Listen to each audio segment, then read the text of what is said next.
motivation in coming forward was to be helpful and to provide facts about how Mr. Kavanaugh's actions have damaged my life so that you could take into a serious consideration as you make your decision about how to proceed. It is not my responsibility to determine whether Mr. Kavanaugh deserves to sit on the Supreme Court. My responsibility is to tell you the truth. Joining us now is Sueng Min Kim. She's a White House reporter for the Washington Post. She was in the room for today's hearing.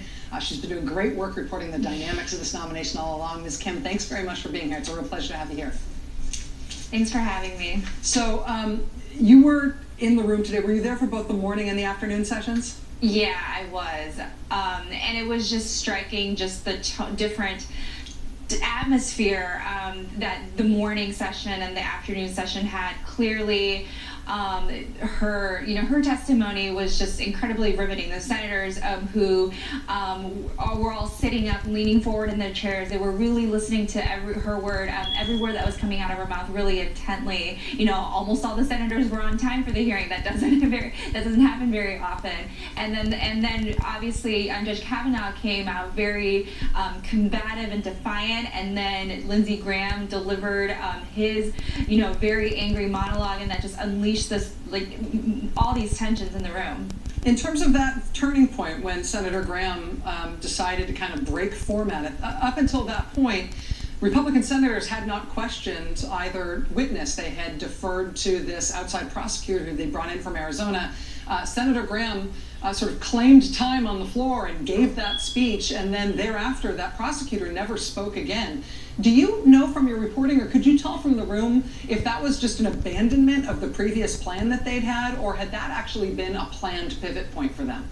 It almost seems like it was organic at that point. I had sources telling me yesterday when we were doing the reporting to preview the hearing, that the plan was most, if not all, Republicans. I mean, you can't control every Republican senator, but most, if not all, were expected to cede their time to Rachel Mitchell to do their questioning, and that she was supposed to do the questioning for both Dr. Ford and Judge Kavanaugh. But knowing Lindsey Graham has been Judge Kavanaugh's most vocal and vehement defenders ever since the allegations broke publicly.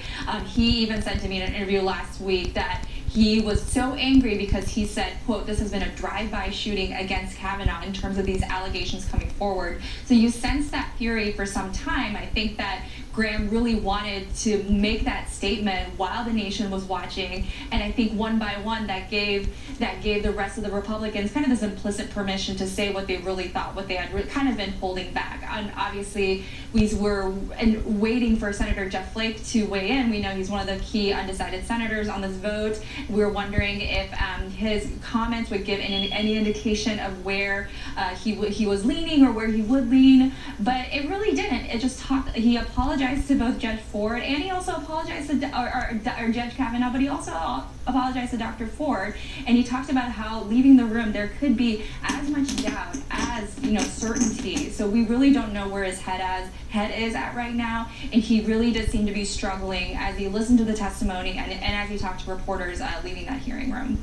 Sueng Min Kim, White House reporter for the Washington Post. I really appreciate your time tonight. I know this was an exhausting day, even just covering it. So thanks for staying up to be with us. Much appreciated. Thanks for having me. And as I mentioned earlier, right now the plan is that at 9:30 a.m. Eastern time, they are going to move ahead on a vote for Judge Kavanaugh's nomination in the Judiciary Committee. Democrats, of course, had called not just for the nomination to be pulled, but also for the vote to be delayed and for this FBI investigation to go forward, to expand Kavanaugh's background investigation to include these new allegations. Republicans do appear to be ignoring those claims and trying to push this vote ahead, despite what they heard today from Dr. Christine Blasey Ford. We'll see. Right now, the plan is for them to meet at 9:30 Eastern. We do expect further developments overnight, though. You'll see